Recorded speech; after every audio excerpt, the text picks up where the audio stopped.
What exactly is this? Well, this is an EMP or electromagnetic pulse from a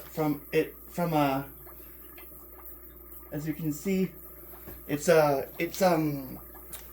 what's it called? Oh yeah. It's a plasma globe which I have connected to the aluminum foil and the bacteria inside in the solution. And if I touch the metal, you can see sparks. Little sparks that conduct on my fingertip. And what happens is I'm creating an EMP pulse around 3,800 volts per meter and about 7 to 8 microteslas of voltage. As you can see, it's right close to the. It's right close. There. It's better now. And as what I'm trying to do is produce a very high frequency to create an energy pulse that will try to create an energy pulse that will cause the bacteria to grow faster. The bacteria are starting to smell odd, and I think it's because they're breaking down the formic acid, the sodium formate, the other salts, including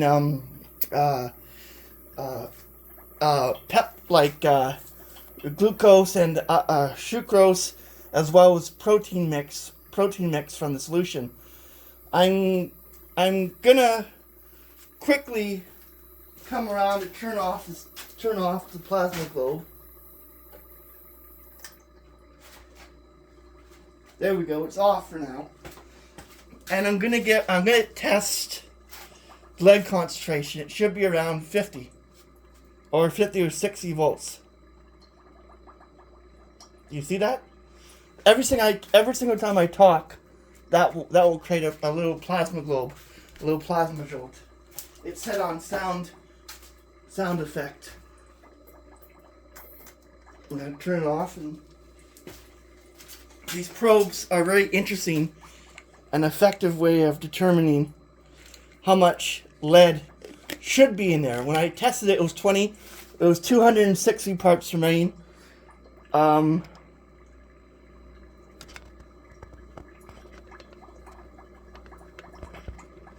It should be now about 50 or so.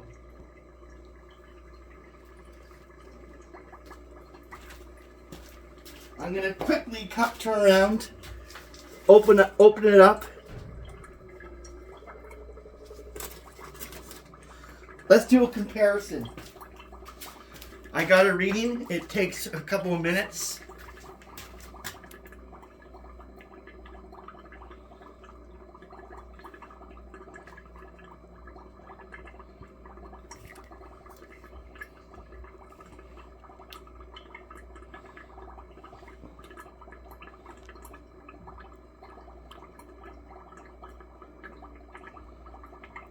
It's hard to see, but it's set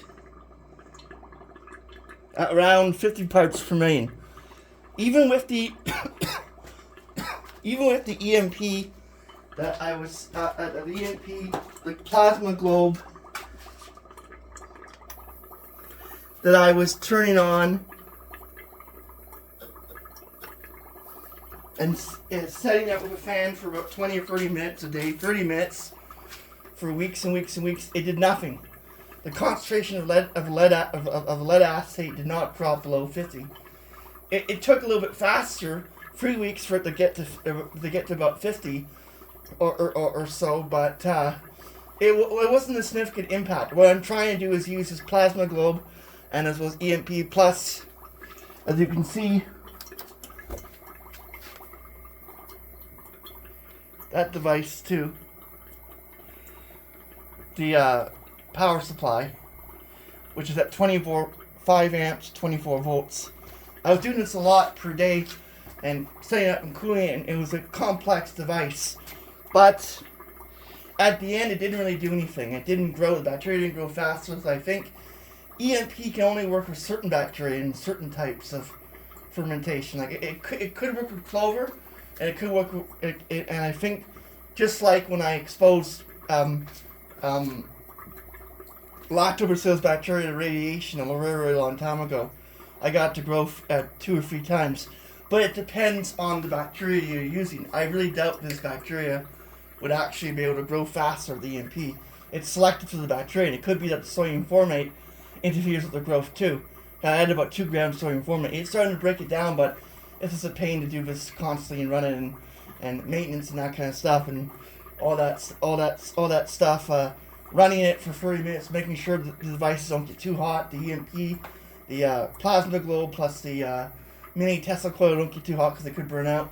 So I'm just gonna call this a quit. And I won't do anything else with it. It was a good run, but it doesn't seem to work the way I want it to.